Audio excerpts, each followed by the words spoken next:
Assalamualaikum warahmatullahi wabarakatuh. Perkenalkan, nama saya Silvira dengan NIM 2203200117, Prodi Agribisnis, Fakultas Pertanian. Di sini saya akan memaparkan terkait materi advokasi dalam agribisnis. Baiklah, di sini saya akan menjelaskan mengenai definisi advokasi dalam agribisnis. Advokasi secara umum adalah serangkaian tindakan strategis yang bertujuan mempengaruhi kebijakan, keputusan atau praktik yang berdampak pada kelompok atau kepentingan tertentu. Dalam agribisnis, advokasi berfokus pada upaya menciptakan lingkungan yang lebih kondusif bagi pelaku sektor ini, mulai dari petani, pengusaha pertanian, hingga konsumen produk pertanian. Menurut Peterson 2003, advokasi adalah proses untuk memengaruhi kebijakan publik dan alokasi sumber daya guna menciptakan perubahan sosial yang positif. Sementara menurut World Bank 2005, advokasi adalah tindakan untuk mempengaruhi kebijakan dan praktik di tingkat lokal, nasional, atau internasional. Yang kedua ada jenis-jenis advokasi dalam agribisnis. Terdapat beberapa jenis advokasi yang relevan dalam agribisnis, yaitu yang pertama ada advokasi kebijakan. Advokasi kebijakan berupaya mengubah atau mempengaruhi kebijakan pemerintah terkait pertanian seperti subsidi, regulasi ekspor-impor, pengolahan sumber daya alam, dan perlindungan petani. Yang kedua ada advokasi pasar, fokus pada penciptaan pasar yang lebih adil dan menguntungkan bagi petani dan pelaku agribisnis, termasuk isu pasar, transparansi rantai pasok, dan akses pasar. Baik, yang berikutnya ada advokasi hak. Advokasi hak memperjuangkan hak-hak petani dan pekerja pertanian, seperti hak atas tanah, upah layak, dan kondisi kerja yang aman. Yang kedua ada advokasi keberlanjutan. Advokasi keberlanjutan ini mendorong praktik pertanian yang ramah lingkungan dan berkelanjutan, termasuk isu penggunaan pestisida, konservasi tanah dan air, serta adaptasi terhadap perubahan iklim. Yang ketiga ada advokasi konsumen.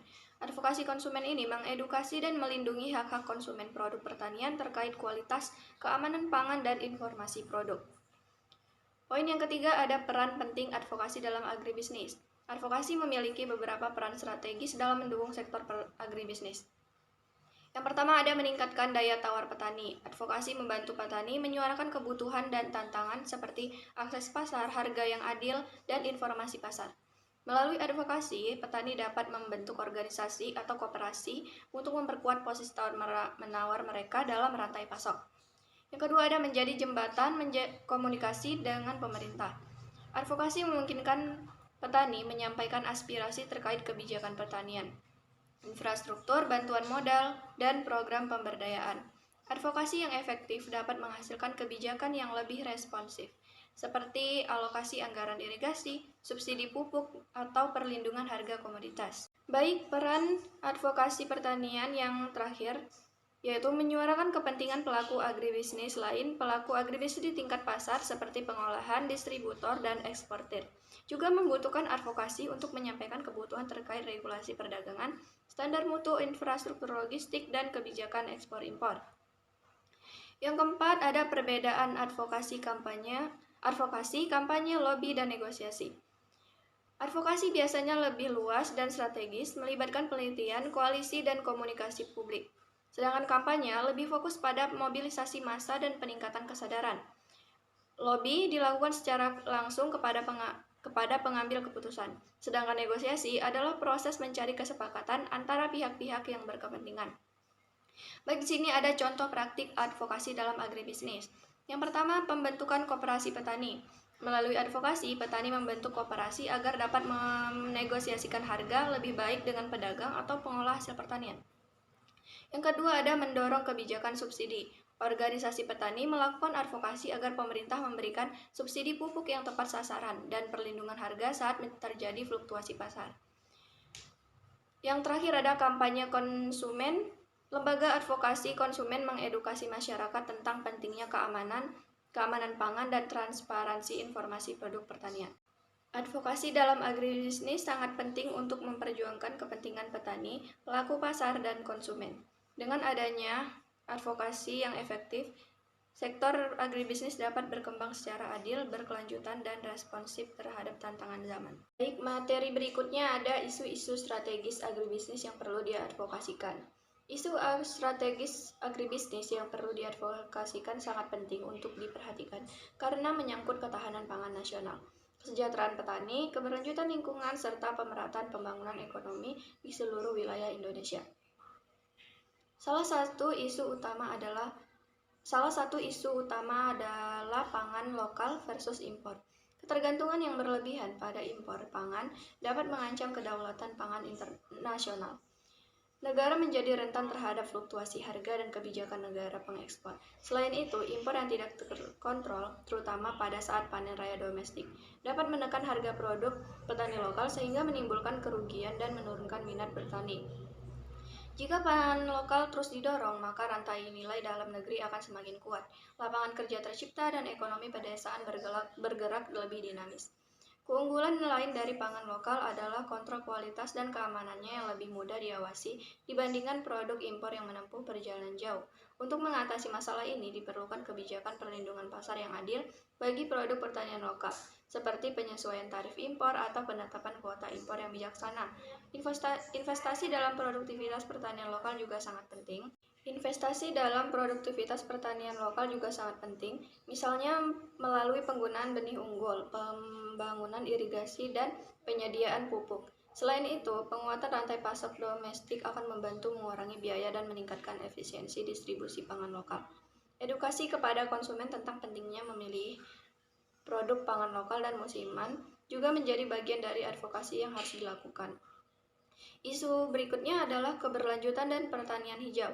Pertanian berkelanjutan mengintegrasikan aspek ekonomi, sosial, dan lingkungan agar kebutuhan pangan saat ini dapat terpenuhi tanpa mengorbankan kemampuan generasi mendatang.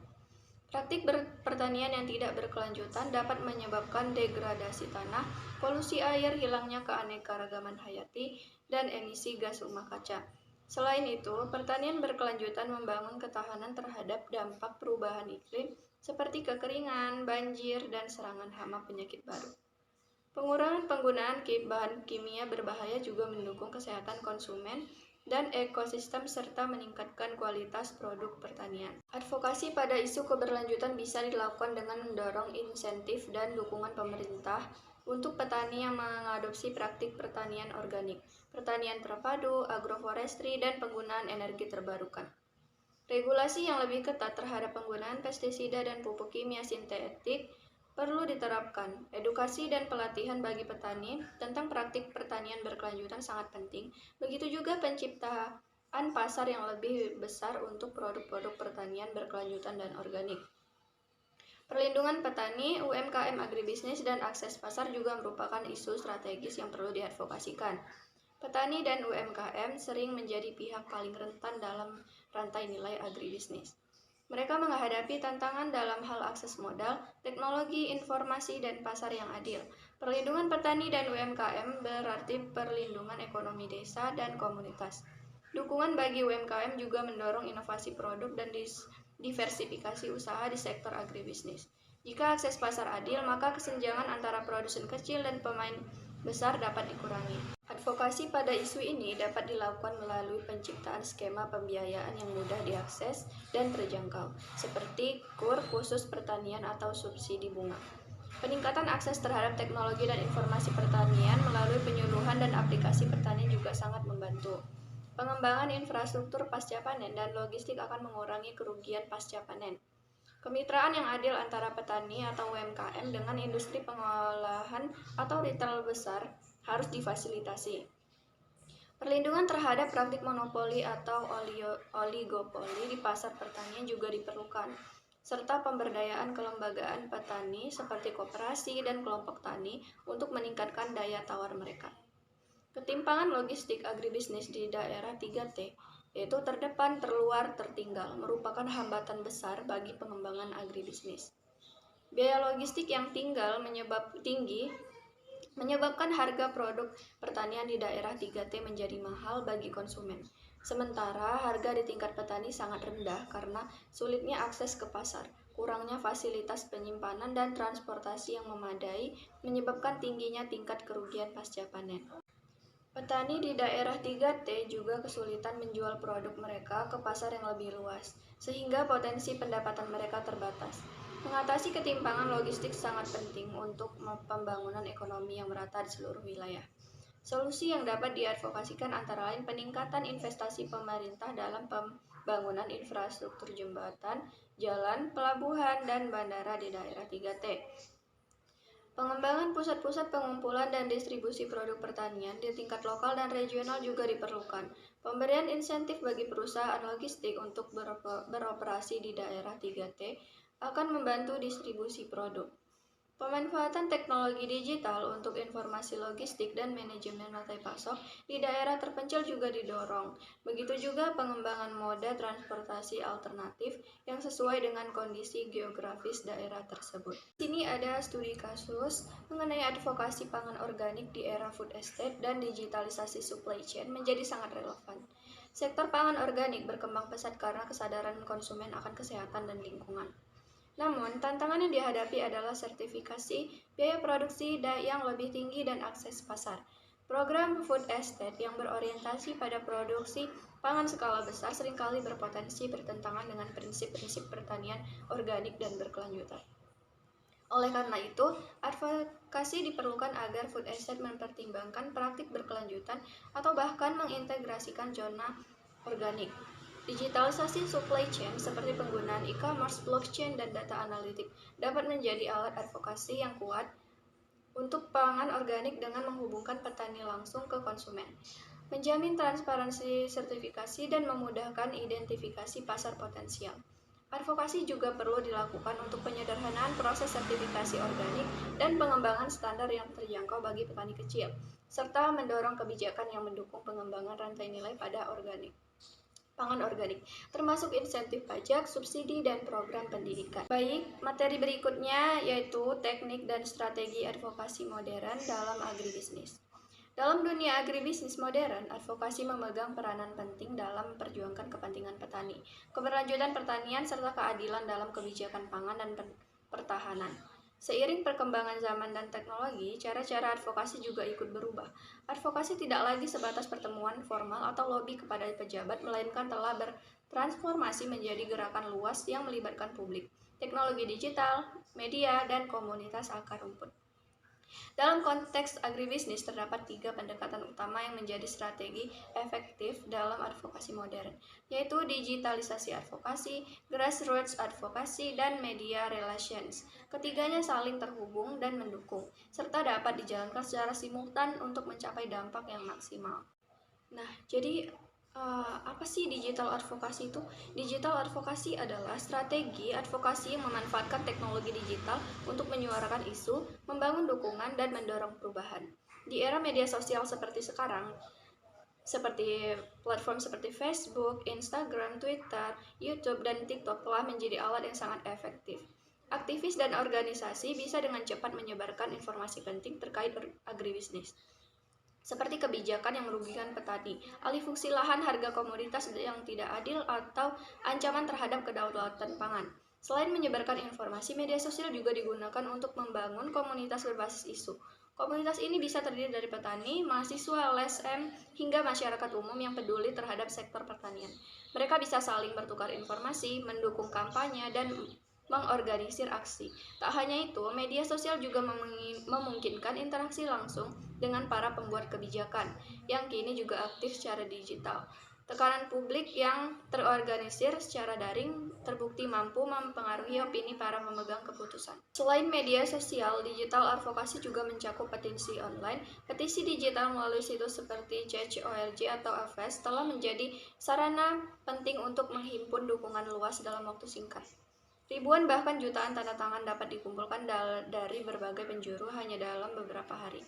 Tanda tangan ini menjadi simbol kekuatan publik dan digunakan untuk menekan lembaga atau pemerintah agar menanggapi tuntutan yang diajukan.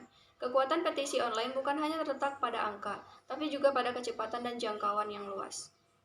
Strategi lain dalam digital advokasi adalah kampanye digital terpadu, di mana berbagai media digunakan secara bersamaan dan saling mendukung. Misalnya, sebuah kampanye bisa memiliki situs web utama yang memuat latar belakang isu, blog yang menjelaskan data dan analisis, email untuk pembaruan kepada pendukung, video singkat di Instagram atau TikTok, serta penggunaan infografis yang disebar melalui WhatsApp atau Facebook. Kampanye digital juga sering menggunakan hashtag tertentu untuk menciptakan identitas dan memperluas percakapan publik. Contohnya seperti hashtag Save Sawah atau hashtag Petani Berdaulat. Gerakan akar rumput juga sering ditandai dengan mobilisasi aksi lokal, seperti diskusi publik, forum desa, hingga demonstrasi damai. Aksi ini dilakukan di tingkat komunitas untuk menarik perhatian terhadap isu spesifik, misalnya ancaman konversi lahan sawah atau ketidakadilan distribusi pupuk.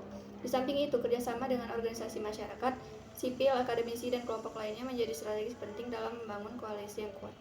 Pengalaman petani juga perlu didokumentasikan dalam bentuk cerita atau data lapangan untuk memperkuat argumen saat melakukan advokasi. Pemberdayaan petani bukan hanya meningkatkan kapasitas mereka, tetapi juga memberikan suara yang lebih autentik kepada gerakan advokasi. Karena petani adalah pihak yang paling terdampak langsung oleh kebijakan, maka suara mereka memiliki legitimasi yang sangat kuat dan sulit untuk diabaikan. Keterlibatan petani juga bisa membangun dukungan publik yang lebih luas serta mendorong pembuat kebijakan agar lebih bertanggung jawab. Strategi ketiga dalam advokasi agribisnis adalah membangun hubungan dengan media massa, atau yang dikenal sebagai media relations. Dalam dunia advokasi, media merupakan alat utama untuk menjangkau publik luas dan mempengaruhi opini masyarakat. Untuk memanfaatkan media secara efektif, pesan advokasi harus disusun dengan jelas, ringkas, dan relevan. Pesan ini harus mampu menarik perhatian jurnalis dan mudah dipahami oleh masyarakat. Langkah awal yang penting adalah menyusun daftar kontak media, termasuk jurnalis yang biasa meliput isu-isu agraria dan pertanian. Ketika terjadi isu penting, organisasi advokasi perlu menyiapkan siaran pers yang akurat dan menarik. Kadangkala, konferensi pers juga dibutuhkan untuk menyampaikan pernyataan resmi atau menjawab isu-isu aktual, menyediakan narasumber yang kompeten baik dari kalangan petani maupun ahli, dapat meningkatkan kepercayaan media terhadap kampanye yang dilakukan. Relasi jangka panjang dengan jurnalis juga sangat penting. Media cenderung meliputi isu dari sumber yang mereka percaya. Oleh karena itu, menjadi narasumber yang kredibel dan terbuka akan memperkuat pengaruh kampanye advokasi. Selain itu, organisasi advokasi harus memantau bagaimana isu mereka diliput di media. Jika ada pemberitaan yang tidak akurat, mereka perlu segera memberikan klarifikasi. Dalam konteks agribisnis, media bisa membantu meningkatkan kesadaran masyarakat tentang pentingnya melindungi lahan pertanian, mendukung petani lokal, atau menolak kebijakan yang merugikan petani kecil. Liputan media juga bisa memberikan tekanan kepada pemerintah dan lembaga terkait agar merespon tuntutan masyarakat. Ketika media memberi perhatian positif terhadap suatu gerakan, maka legitimasi dan daya dorong kampanye tersebut meningkat. Sebagai ilustrasi, dua kampanye digital yang pernah dilakukan di Indonesia dan relevan dalam advokasi agribisnis adalah hashtag Save Sawah dan hashtag Petani Berdaulat. Kampanye hashtag Save Sawah bertujuan menolak alih fungsi lahan sawah yang semakin meluas akibat ekspansi industri dan properti. Strategi kampanye ini antara lain dengan menyebarkan informasi visual tentang pentingnya sawah bagi ketahanan pangan, menggalang petisi online, dan menggandeng tokoh masyarakat atau selebritas. Kampanye ini juga berupaya mendapatkan liputan media agar isu alih fungsi lahan menjadi perhatian publik nasional. Sementara itu, kampanye hashtag Petani Berdaulat lebih menekankan pada kedaulatan pangan dan pentingnya mendukung petani lokal. Narasi yang digunakan adalah pemberdayaan, edukasi publik mengenai kebijakan impor pangan, serta dorongan terhadap pemerintah untuk melindungi harga produk lokal.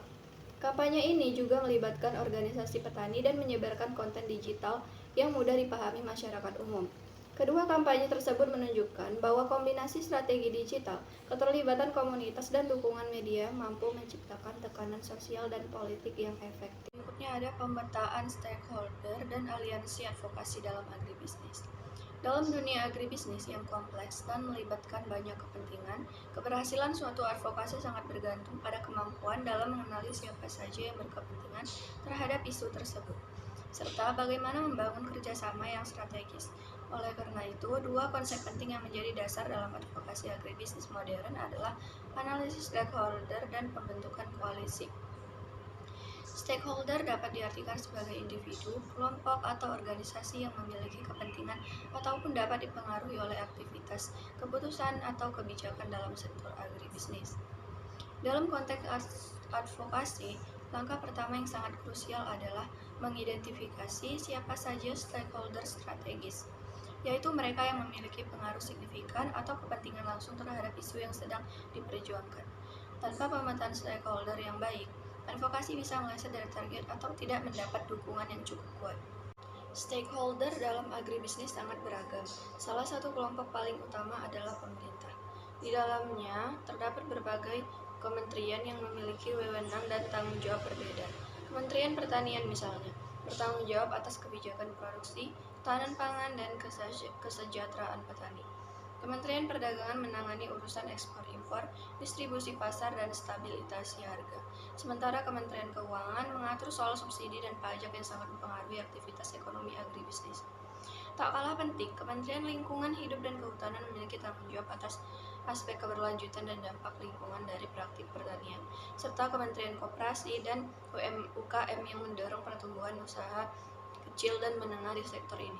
Di tingkat perencanaan makro, Beppenas juga turut menyusun arah pengembangan nasional jangka panjang yang menyentuh sektor agribisnis. Pemerintah daerah juga termasuk stakeholder penting karena merekalah yang melaksanakan berbagai kebijakan di lapangan.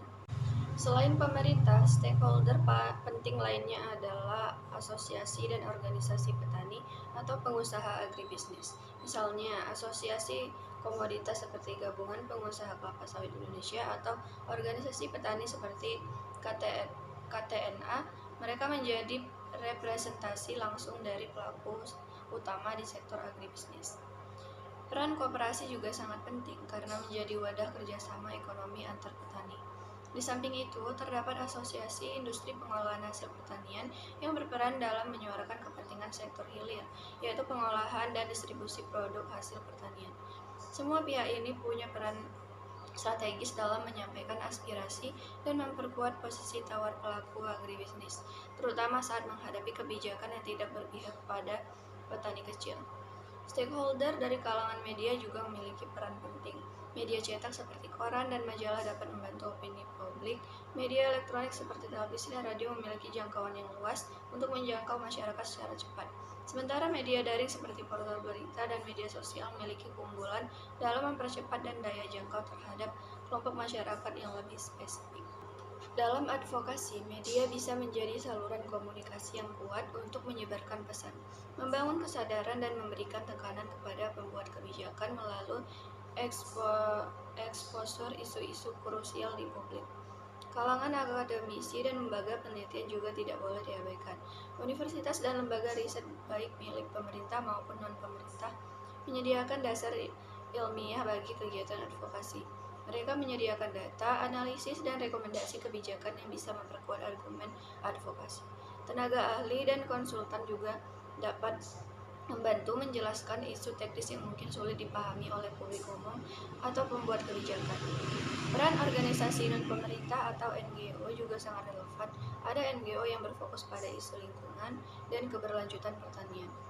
Ada juga yang bekerja dalam bidang pemberdayaan petani, kesejahteraan, serta akses terhadap sumber daya dan informasi. Di sisi lain, ada pula NGO yang berfokus pada hak-hak konsumen, yang mendorong agar produk agribisnis tidak hanya aman dikonsumsi, tetapi juga diproduksi secara adil dan berkelanjutan. Dari sisi pelaku usaha, perusahaan besar baik swasta maupun BUMN juga merupakan stakeholder penting. Perusahaan penyedia input pertanian seperti pupuk, pestisida, dan benih punya pengaruh besar terhadap kualitas dan kuantitas hasil produksi. Sementara itu, perusahaan pengolahan hasil pertanian dan distributor retail sangat berperan dalam membentuk pasar, menetapkan harga, dan memastikan akses produk sampai ke konsumen. Di Indonesia, BUMN pangan seperti Bulog juga memiliki peran strategis dalam menjaga stabilitas harga dan ketersediaan pangan nasional.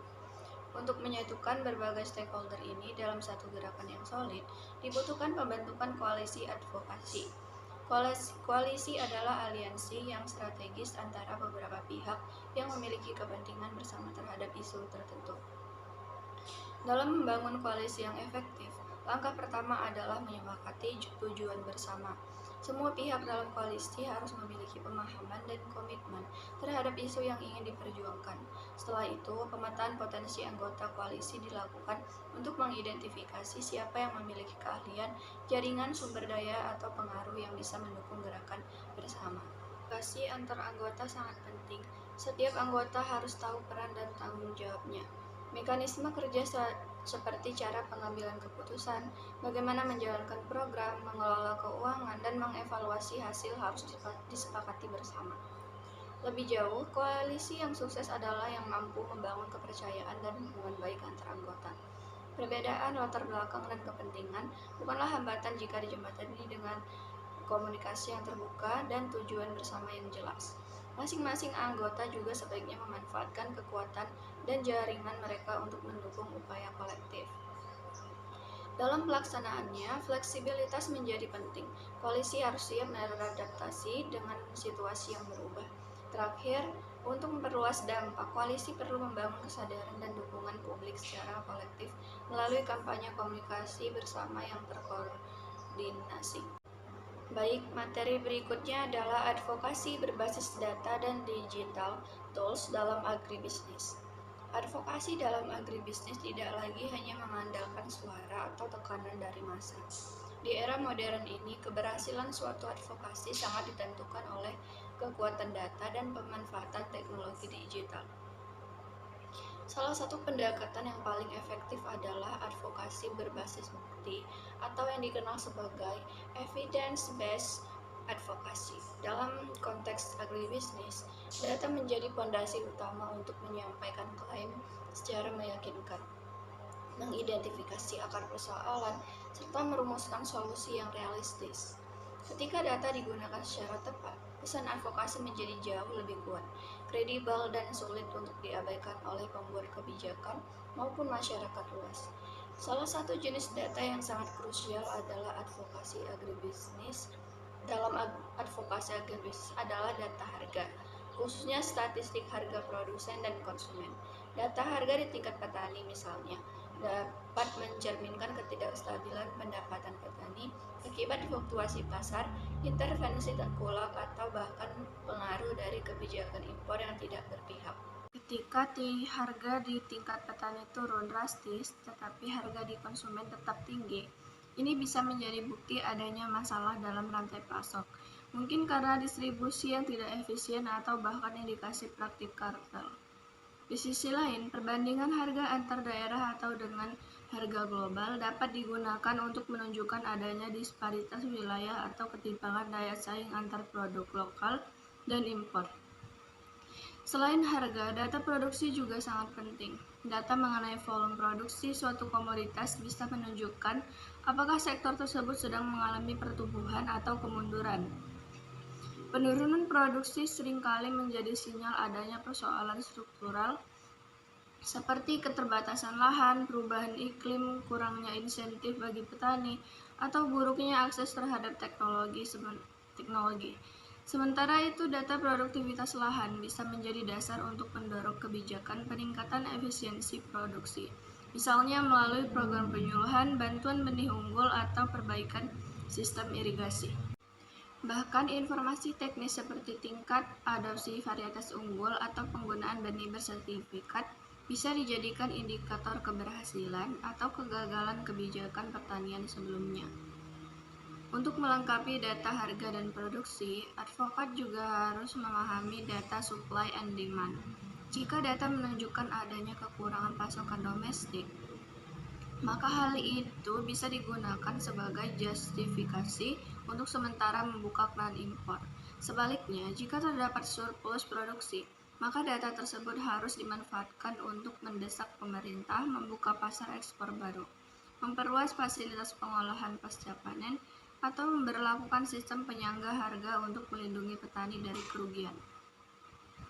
Di saat yang sama, data pola konsumsi masyarakat penting untuk memprediksi permintaan ke depan, sehingga produksi bisa diarahkan sesuai dengan tren konsumsi yang berkembang.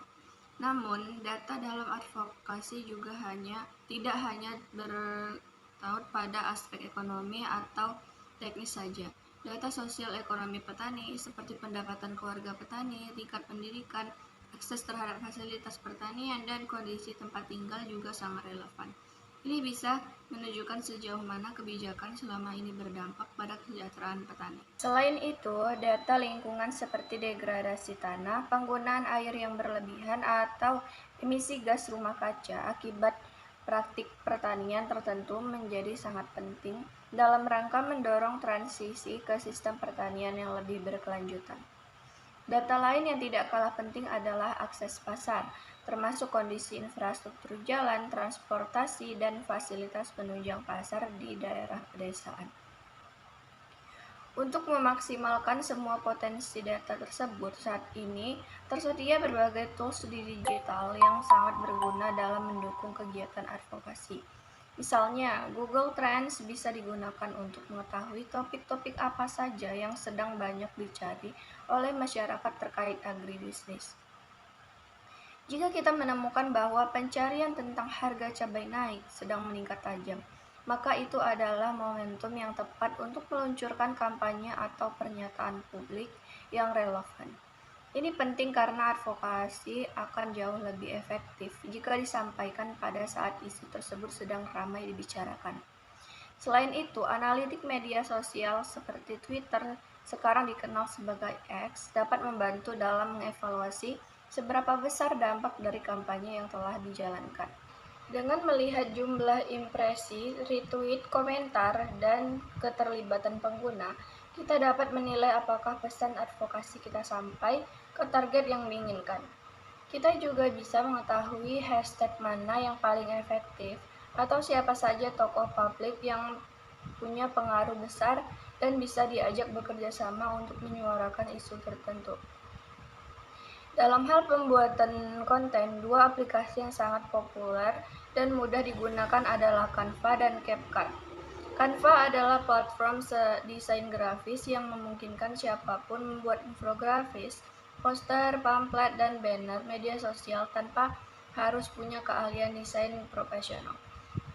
Dengan Canva, data yang rumit bisa divisualisasikan menjadi gambar yang mudah dipahami, menarik, dan siap dibagikan. Sedangkan CapCut adalah aplikasi edit video yang cocok digunakan untuk membuat konten singkat dalam format vertikal seperti TikTok, Instagram Reels, atau YouTube Shorts. Konten dalam bentuk video sangat efektif untuk menjangkau masyarakat luas dengan cara yang emosional dan mudah dicerna. Misalnya, video kondisi petani di lapangan, kesaksian langsung dari pelaku, atau potret kesenjangan bisa menjadi alat yang sangat kuat dalam mempengaruhi opini publik. Terakhir, salah satu bentuk digital tools yang sangat relevan dalam advokasi agribisnis adalah petisi online. Platform seperti Change.org atau Aves memungkinkan individu maupun organisasi meluncurkan petisi untuk menuntut perubahan kebijakan. Petisi ini bisa mengumpulkan puluhan ribu hingga jutaan tanda tangan dalam waktu singkat. Petisi yang kuat bukan hanya soal angka, tetapi juga cara bagaimana tuntutan tersebut disusun berdasarkan data, disampaikan dengan narasi yang menyentuh, dan didukung oleh jaringan yang luas. Misalnya, sebuah petisi untuk menolak alih fungsi lahan pertanian bisa diperkuat dengan data luas lahan yang menyusut, harga beras yang naik, dan dampaknya terhadap petani kecil. Dengan begitu, petisi tidak sekedar menjadi seruan emosional, tetapi juga tuntutan rasional berbasis fakta. Baik, materi berikutnya di sini ada komunikasi dan penyampaian pesan advokasi yang efektif dalam agribisnis. Dalam konteks agribisnis, advokasi bukan hanya soal menyuarakan isu, tetapi juga soal bagaimana pesan disampaikan secara efektif kepada pihak-pihak yang memiliki kekuasaan dalam membuat kebijakan maupun kepada masyarakat luas. Komunikasi yang tepat dapat menentukan keberhasilan atau kegagalan suatu gerakan advokasi. Oleh karena itu, pemahaman tentang teknik komunikasi persuasif menjadi sangat penting. Komunikasi persuasif sendiri adalah kemampuan untuk memengaruhi sikap, keyakinan, atau tindakan seseorang melalui argumen yang masuk akal, serta daya tarik emosional. Dalam advokasi agribisnis, teknik ini sangat diperlukan karena pihak yang dituju bisa berasal dari latar belakang berbeda, seperti pembuat kebijakan, media massa, masyarakat umum, atau bahkan petani itu sendiri. Ada beberapa prinsip penting dalam komunikasi persuasif yang relevan diterapkan dalam advokasi. Pertama adalah prinsip timbal balik atau reciprocity, atau pada dasarnya manusia cenderung merasa perlu membalas kebaikan. Dalam praktik advokasi, kita bisa memberikan data yang berguna, dukungan teknis, atau informasi kebijakan kepada pemangku kepentingan. Dengan cara ini, mereka akan lebih terbuka dan merasa memiliki kepentingan yang sama. Prinsip kedua adalah komitmen dan konsistensi. Orang cenderung menjaga konsistensi terhadap komitmen yang pernah mereka buat. Walaupun kecil, dalam praktiknya, kita bisa mengajak pembuat kebijakan mengakui pentingnya peran petani. Lalu di langkah berikutnya, dorongan agar mereka mendukung kebijakan pro petani akan lebih mudah diterima karena sudah selaras dengan pernyataan awal mereka. Selanjutnya, prinsip bukti sosial atau social proof. Ini didasarkan pada kecenderungan seseorang mengikuti tindakan banyak orang. Terutama saat ia ragu. Dalam advokasi agribisnis, kita bisa menunjukkan bahwa kebijakan atau gerakan yang kita dorong sudah didukung oleh banyak pihak seperti kelompok tani, akademisi, atau lembaga swadaya masyarakat. Ini akan memperkuat legitimasi gerakan. Prinsip otoritas atau authority juga tidak kalah penting. Orang lebih mudah percaya kepada figur berwibawa. Maka dari itu, kita perlu mengutip data dari lembaga riset kredibel, menghadirkan narasumber yang ahli, atau melibatkan tokoh yang dihormati di komunitas untuk memperkuat pesan kita. Lalu ada juga prinsip liking atau suka. Hubungan yang ramah dan komunikatif sangat membantu dalam proses persuasi. Komunikator yang simpatik dan terpercaya cenderung didengarkan lebih serius. Terakhir ada prinsip kelangkaan dan scarcity. Orang akan lebih memperhatikan isu jika diberi pemahaman bahwa masalah tersebut mendesak atau bisa berdampak buruk jika tidak segera ditangani. Misalnya, jika lahan sawah terus berkurang, maka ketahanan pangan nasional akan terancam. Framing terancam ini bisa membuat audiens merespon lebih cepat. Setelah memahami prinsip persuasi, tahap berikutnya dalam advokasi adalah menyusun pesan yang efektif. Kunci pertama adalah relevansi. Pesan advokasi harus sesuai dengan nilai dan kepentingan dari audiens yang dituju. Jika targetnya adalah pembuat kebijakan, maka fokuskan pada dampak ekonomi dan stabilitas sosial. Jika targetnya adalah konsumen, maka isu seperti keamanan pangan atau keberlanjutan lingkungan akan lebih menarik perhatian mereka. Selain relevansi, pesan harus disampaikan secara jelas dan ringkas. Hindari istilah teknis yang sulit dipahami. Gunakan bahasa yang sederhana, namun tetap bermakna. Pesan yang terlalu panjang atau rumit cenderung diabaikan. Poin penting lainnya adalah memastikan pesan yang disampaikan bersifat solutif. Jangan hanya mengeluhkan masalah, tapi berikan alternatif atau usulan kebijakan yang masuk akal. Contoh, bukan hanya menyatakan pupuk mahal, tetapi sampaikan juga bahwa pemerintah perlu menyalurkan subsidi pupuk secara lebih tepat sasaran, berbasis data petani aktif. Selain itu, pesan yang kuat juga perlu menggabungkan logika dan emosi. Kombinasi ini membuat pesan lebih hidup dan meyakinkan. Cerita tentang petani yang kesulitan karena harga jual yang jatuh bisa dipadukan dengan data statistik yang menunjukkan tren harga dalam beberapa bulan terakhir. Di samping itu, penting juga menjaga konsistensi pesan yang berubah-ubah atau bertentangan antara satu juru bicara dengan lainnya.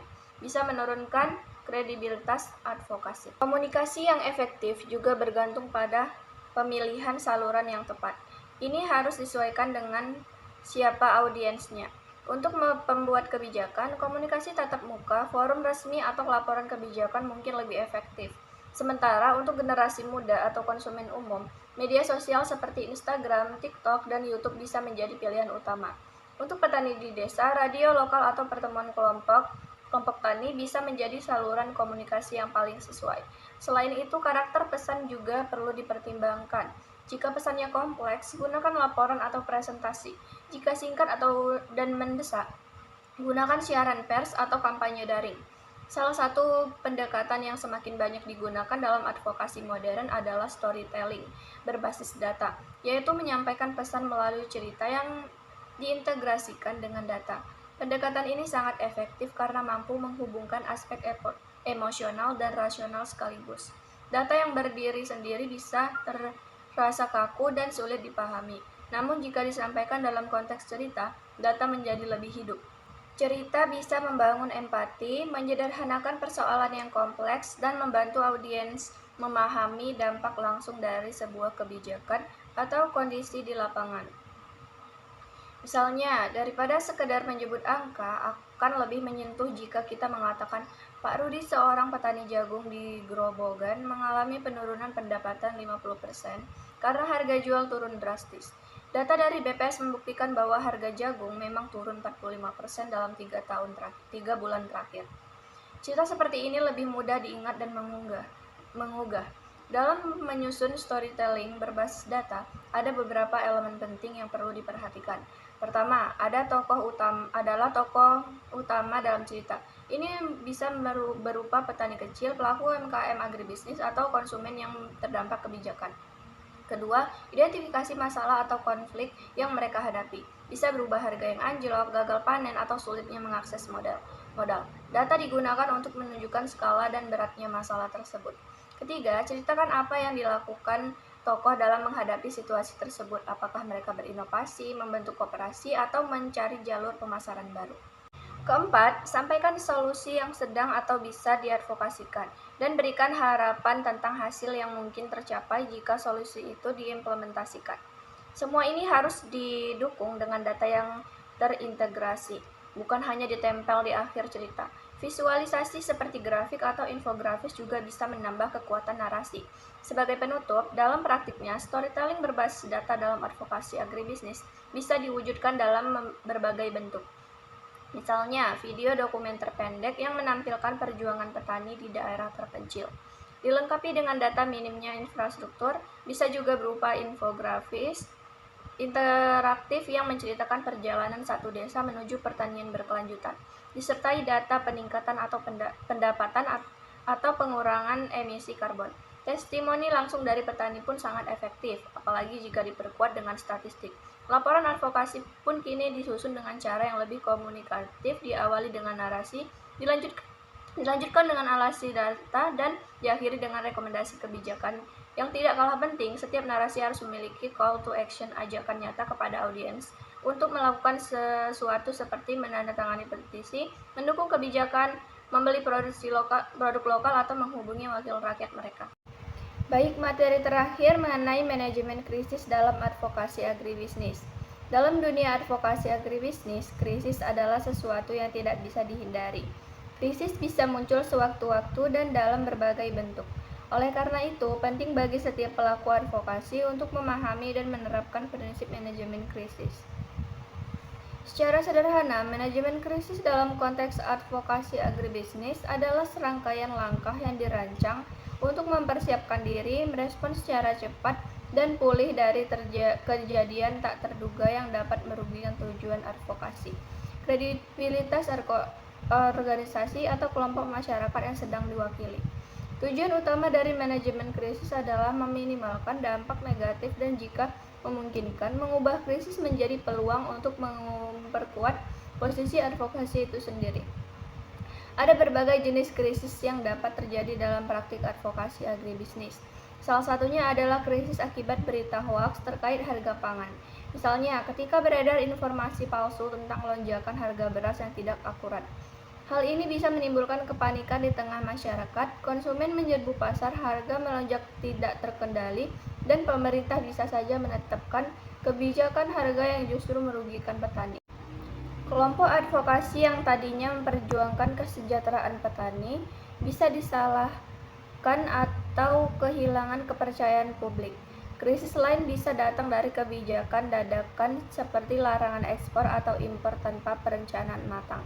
Misalnya, ketika pemerintah secara tiba-tiba melarang ekspor komoditas seperti minyak goreng atau hasil hortikultura. Pelaku usaha bisa rugi besar, pasar terguncang, dan suara advokasi kehilangan daya dorongnya karena tidak siap dengan kondisi baru. Ada pula krisis yang bersumber dari pencemaran nama baik komoditas. Produk seperti sawit atau cabai bisa disudutkan secara sepihak melalui kampanye negatif yang menyatakan bahwa produk tersebut berbahaya bagi kesehatan atau merusak lingkungan. Padahal belum ada bukti ilmiah yang sah. Serangan seperti ini bisa sangat merugikan, terutama bagi asosiasi petani atau produsen yang tengah membangun citra positif. Selain itu, kegagalan program pertanian berskala besar seperti proyek food estate yang sebelumnya didukung oleh organisasi tertentu namun ternyata gagal bisa menjadi krisis kepercayaan. Baik pihak yang mendukung maupun mengkritisi bisa terkena dampaknya jika posisi mereka tidak dikelola dengan tepat. Bahkan krisis bisa datang dalam bentuk serangan personal terhadap tokoh advokasi, seperti aktivis tani atau pimpinan organisasi yang difitnah atau dijatuhkan nama baiknya di publik. Dalam menghadapi krisis seperti itu, diperlukan strategi yang tepat. Hal pertama yang harus dilakukan adalah membentuk tim krisis. Tim ini harus terdiri dari juru bicara resmi, ahli komunikasi, ahli hukum bila perlu, dan perwakilan dari kelompok yang diadvokasi. Tim ini harus diberi kewenangan untuk mengambil keputusan cepat karena situasi krisis tidak memberi waktu panjang untuk bermusyawarah. Selain tim terbentuk, langkah berikutnya adalah pemantauan dan deteksi dini. Ini bisa dilakukan dengan pemantauan pemberitaan media, percakapan di media sosial, serta menggunakan alat social listening untuk mendeteksi topik sensitif, hashtag tertentu, atau sentimen publik terhadap organisasi atau isu yang diadvokasi. Pemantauan ini penting agar krisis bisa dikenali sejak dini sebelum berkembang menjadi masalah besar. Begitu krisis terdeteksi, langkah selanjutnya adalah penilaian dan analisis situasi. Kita harus tahu dari mana sumber masalah berasal, seberapa luas dampaknya, siapa saja yang terlibat atau terdampak, dan apa fakta-fakta yang sebenarnya. Penting untuk membedakan antara kritik yang valid dan hoaks atau fitnah. Ini akan menentukan strategi respon yang akan digunakan. Setelah itu, perlu dirumuskan pesan-pesan kunci yang akan disampaikan ke publik. Pesan ini harus jelas, ringkas, dan akurat. Hindari bahasa yang defensif atau emosional. Fokus pada fakta, sampaikan koreksi terhadap informasi yang salah, dan perkuat posisi organisasi yang narasi yang konsisten. Kunci utama dalam manajemen krisis adalah respon yang cepat dan tepat. Jangan menunda karena penundaan akan menciptakan ruang untuk spekulasi dan memperburuk reputasi organisasi. Saluran komunikasi harus dipilih dengan cermat. Untuk kasus tertentu, cukup dengan siaran pers atau klarifikasi di media sosial. Dalam kasus yang lebih serius, perlu dilakukan dialog terbuka dengan pihak-pihak terkait, misalnya pemerintah atau komunitas lokal. Dalam semua situasi, transparansi adalah hal yang utama. Begitu krisis terdeteksi, langkah selanjutnya adalah penilaian dan analisis situasi. Kita harus tahu dari mana sumber masalah berasal, seberapa luas dampaknya, siapa saja yang terlibat atau terdampak, dan apa fakta-fakta yang sebenarnya. Penting untuk membedakan antara kritik yang valid dan hoaks atau fitnah. Ini akan menentukan strategi respon yang akan digunakan. Setelah itu, perlu dirumuskan pesan-pesan kunci yang akan disampaikan ke publik. Pesan ini harus jelas, ringkas, dan akurat. Hindari bahasa yang defensif atau emosional. Fokus pada fakta, sampaikan koreksi terhadap informasi yang salah, dan perkuat posisi organisasi yang narasi yang konsisten. Kunci utama dalam manajemen krisis adalah respon yang cepat dan tepat. Jangan menunda karena penundaan akan menciptakan ruang untuk spekulasi dan memperburuk reputasi organisasi. Saluran komunikasi harus dipilih dengan cermat. Untuk kasus tertentu, cukup dengan siaran pers atau klarifikasi di media sosial. Dalam kasus yang lebih serius, perlu dilakukan dialog terbuka dengan pihak-pihak terkait, misalnya pemerintah atau komunitas lokal. Dalam semua situasi, transparansi adalah hal yang utama. Sampaikan fakta apa adanya, akui jika memang ada kekeliruan, dan tunjukkan empati kepada pihak-pihak yang terdampak. Selain itu, penting untuk menunjukkan langkah-langkah nyata yang akan diambil untuk menyelesaikan masalah. Dengan menunjukkan solusi, organisasi akan tetap dipandang profesional dan bertanggung jawab. Salah satu tantangan besar dalam krisis adalah melawan misinformasi dan hoaks. Dalam hal ini, pendekatan yang harus digunakan harus berbasis data dan bukti konkret. Klarifikasi harus dilakukan secara terbuka dan tegas, terutama melalui media dan platform digital tempat isu tersebut menyebar. Dalam beberapa kasus, perlu juga dilakukan kampanye edukasi publik untuk meningkatkan pemahaman masyarakat tentang suatu isu, serta untuk melawan narasi yang salah kaprah. Jika misinformasi disebarkan melalui platform tertentu, maka tindakan melaporkan konten tersebut kepada pihak berwenang atau pengelolaan platform juga perlu dipertimbangkan. Untuk memperkuat posisi, organisasi bisa menggandeng influencer atau ahli yang kredibel untuk membantu menyebarkan kebenaran secara lebih luas. Setelah krisis berhasil dikelola, tahapan terakhir dalam manajemen krisis adalah evaluasi dan pembelajaran. Semua proses yang telah dijalankan selama masa krisis harus ditinjau ulang. Apa saja yang berhasil, apa yang kurang efektif, dan pelajaran apa yang bisa diambil untuk ke depan. Evaluasi ini penting untuk mempengaruhi rencana manajemen krisis agar lebih siap menghadapi potensi krisis serupa di masa depan. Dalam konteks komunikasi publik selama krisis, pernyataan resmi dan klarifikasi melalui media sosial merupakan dua pendekatan yang berbeda, namun saling melengkapi. Untuk pernyataan resmi yang biasa digunakan dalam siaran pers atau surat terbuka, informasi harus disusun secara singkat namun padat. Fakta-fakta harus dapat diverifikasi, tujuannya jelas, dan juru bicara yang menyampaikan hanya satu agar tidak terjadi kebingungan. Jika diperlukan, pernyataan bisa dilengkapi dengan kontak media untuk memfasilitasi pertanyaan lebih lanjut, sedangkan dalam klarifikasi melalui media sosial waktu adalah faktor yang sangat penting.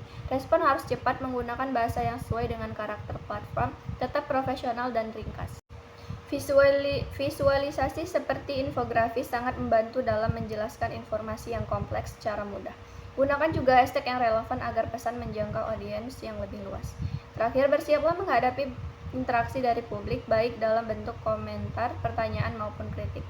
Kesimpulannya, manajemen krisis adalah bagian penting dari strategi advokasi agribisnis. Di tengah tantangan seperti hoaks, serangan media, kebijakan dadakan, atau bahkan sabotase organisasi, perlu siap dalam sistem tanggap krisis yang solid. Tindakan yang cepat, komunikasi yang tepat, dan evaluasi yang menyeluruh akan menyentuh apakah krisis akan melemah atau justru memperkuat gerakan advokasi ke depan. Baik, materi terakhir mengenai manajemen krisis dalam advokasi agribisnis. Dalam dunia advokasi agribisnis, krisis adalah sesuatu yang tidak bisa dihindari. Krisis bisa muncul sewaktu-waktu dan dalam berbagai bentuk. Oleh karena itu, penting bagi setiap pelaku advokasi untuk memahami dan menerapkan prinsip manajemen krisis.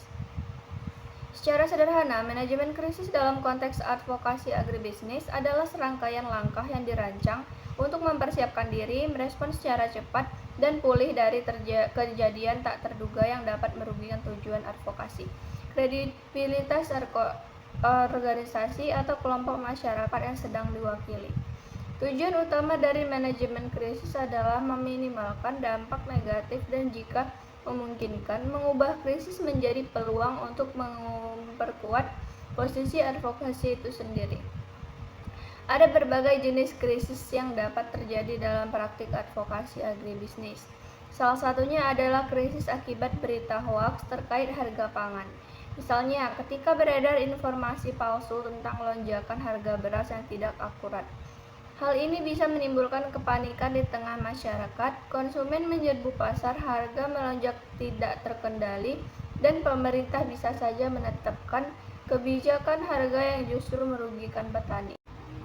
Kelompok advokasi yang tadinya memperjuangkan kesejahteraan petani bisa disalahkan atau kehilangan kepercayaan publik. Krisis lain bisa datang dari kebijakan dadakan seperti larangan ekspor atau impor tanpa perencanaan matang. Misalnya, ketika pemerintah secara tiba-tiba melarang ekspor komoditas seperti minyak goreng atau hasil hortikultura. Pelaku usaha bisa rugi besar, pasar terguncang, dan suara advokasi kehilangan daya dorongnya karena tidak siap dengan kondisi baru. Ada pula krisis yang bersumber dari pencemaran nama baik komoditas. Produk seperti sawit atau cabai bisa disudutkan secara sepihak melalui kampanye negatif yang menyatakan bahwa produk tersebut berbahaya bagi kesehatan atau merusak lingkungan. Padahal belum ada bukti ilmiah yang sah. Serangan seperti ini bisa sangat merugikan, terutama bagi asosiasi petani atau produsen yang tengah membangun citra positif. Selain itu, kegagalan program pertanian berskala besar seperti proyek food estate yang sebelumnya didukung oleh organisasi tertentu, namun ternyata gagal, bisa menjadi krisis kepercayaan. Baik pihak yang mendukung maupun mengkritisi bisa terkena dampaknya jika posisi mereka tidak dikelola dengan tepat. Bahkan krisis bisa datang dalam bentuk serangan personal terhadap tokoh advokasi, seperti aktivis tani atau pimpinan organisasi yang difitnah atau dijatuhkan nama baiknya di publik. Dalam menghadapi krisis seperti itu, diperlukan strategi yang tepat. Hal pertama yang harus dilakukan adalah membentuk tim krisis. Tim ini harus terdiri dari juru bicara resmi, ahli komunikasi, ahli hukum bila perlu, dan perwakilan dari kelompok yang diadvokasi. Tim ini harus diberi kewenangan untuk mengambil keputusan cepat karena situasi krisis tidak memberi waktu panjang untuk bermusyawarah. Selain tim terbentuk, langkah berikutnya adalah pemantauan dan deteksi dini. Ini bisa dilakukan dengan pemantauan pemberitaan media, percakapan di media sosial, serta menggunakan alat social listening untuk mendeteksi topik sensitif, hashtag tertentu, atau sentimen publik terhadap organisasi atau isu yang diadvokasi. Pemantauan ini penting agar krisis bisa dikenali sejak dini sebelum berkembang menjadi masalah besar. Begitu krisis terdeteksi, langkah selanjutnya adalah penilaian dan analisis situasi. Kita harus tahu dari mana sumber masalah berasal, seberapa luas dampaknya, siapa saja yang terlibat atau terdampak, dan apa fakta-fakta yang sebenarnya. Penting untuk membedakan antara kritik yang valid dan hoaks atau fitnah. Ini akan menentukan strategi respon yang akan digunakan. Setelah itu, perlu dirumuskan pesan-pesan kunci yang akan disampaikan ke publik. Pesan ini harus jelas, ringkas, dan akurat. Hindari bahasa yang defensif atau emosional. Fokus pada fakta, sampaikan koreksi terhadap informasi yang salah, dan perkuat posisi organisasi yang narasi yang konsisten. Kunci utama dalam manajemen krisis adalah respon yang cepat dan tepat. Jangan menunda karena penundaan akan menciptakan ruang untuk spekulasi dan memperburuk reputasi organisasi. Saluran komunikasi harus dipilih dengan cermat. Untuk kasus tertentu, cukup dengan siaran pers atau klarifikasi di media sosial. Dalam kasus yang lebih serius, perlu dilakukan dialog terbuka dengan pihak-pihak terkait, misalnya pemerintah atau komunitas lokal. Dalam semua situasi, transparansi adalah hal yang utama. Begitu krisis terdeteksi, langkah selanjutnya adalah penilaian dan analisis situasi. Kita harus tahu dari mana sumber masalah berasal, seberapa luas dampaknya, siapa saja yang terlibat atau terdampak, dan apa fakta-fakta yang sebenarnya. Penting untuk membedakan antara kritik yang valid dan hoaks atau fitnah. Ini akan menentukan strategi respon yang akan digunakan. Setelah itu, perlu dirumuskan pesan-pesan kunci yang akan disampaikan ke publik. Pesan ini harus jelas, ringkas, dan akurat. Hindari bahasa yang defensif atau emosional. Fokus pada fakta, sampaikan koreksi terhadap informasi yang salah, dan perkuat posisi organisasi yang narasi yang konsisten. Kunci utama dalam manajemen krisis adalah respon yang cepat dan tepat. Jangan menunda karena penundaan akan menciptakan ruang untuk spekulasi dan memperburuk reputasi organisasi.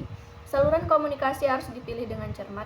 Untuk kasus tertentu, cukup dengan siaran pers atau klarifikasi di media sosial.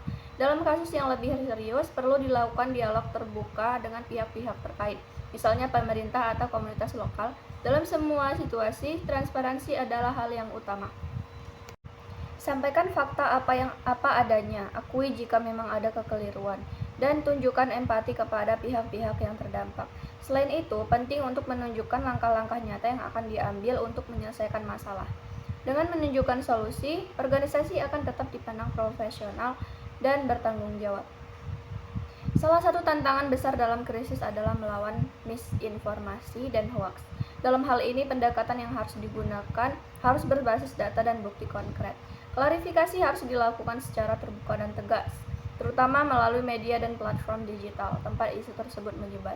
Dalam beberapa kasus, perlu juga dilakukan kampanye edukasi publik untuk meningkatkan pemahaman masyarakat tentang suatu isu, serta untuk melawan narasi yang salah kaprah. Jika misinformasi disebarkan melalui platform tertentu, maka tindakan melaporkan konten tersebut kepada pihak berwenang atau pengelolaan platform juga perlu dipertimbangkan. Untuk memperkuat posisi, organisasi bisa menggandeng influencer atau ahli yang kredibel untuk membantu menyebarkan kebenaran secara lebih luas. Setelah krisis berhasil dikelola, tahapan terakhir dalam manajemen krisis adalah evaluasi dan pembelajaran. Semua proses yang telah dijalankan selama masa krisis harus ditinjau ulang. Apa saja yang berhasil, apa yang kurang efektif, dan pelajaran apa yang bisa diambil untuk ke depan. Evaluasi ini penting untuk mempengaruhi rencana manajemen krisis agar lebih siap menghadapi potensi krisis serupa di masa depan. Dalam konteks komunikasi publik selama krisis, pernyataan resmi dan klarifikasi melalui media sosial merupakan dua pendekatan yang berbeda, namun saling melengkapi. Untuk pernyataan resmi yang biasa digunakan dalam siaran pers atau surat terbuka, informasi harus disusun secara singkat namun padat. Fakta-fakta harus dapat diverifikasi, tujuannya jelas, dan juru bicara yang menyampaikan hanya satu agar tidak terjadi kebingungan. Jika diperlukan, pernyataan bisa dilengkapi dengan kontak media untuk memfasilitasi pertanyaan lebih lanjut. Sedangkan dalam klarifikasi melalui media sosial, waktu waktu adalah faktor yang sangat penting. Respon harus cepat, menggunakan bahasa yang sesuai dengan karakter platform, tetap profesional dan ringkas. Visualisasi seperti infografis sangat membantu dalam menjelaskan informasi yang kompleks secara mudah. Gunakan juga hashtag yang relevan agar pesan menjangkau audiens yang lebih luas. Terakhir, bersiaplah menghadapi interaksi dari publik, baik dalam bentuk komentar, pertanyaan, maupun kritik. Simpulannya, manajemen krisis adalah bagian penting dari strategi advokasi agribisnis.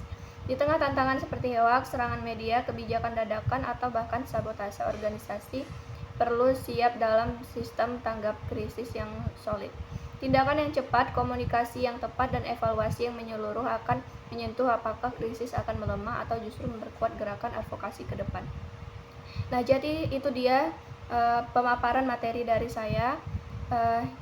Cukup dan kurang saya mohon maaf. Sekian yang saya paparkan. Assalamualaikum warahmatullahi wabarakatuh.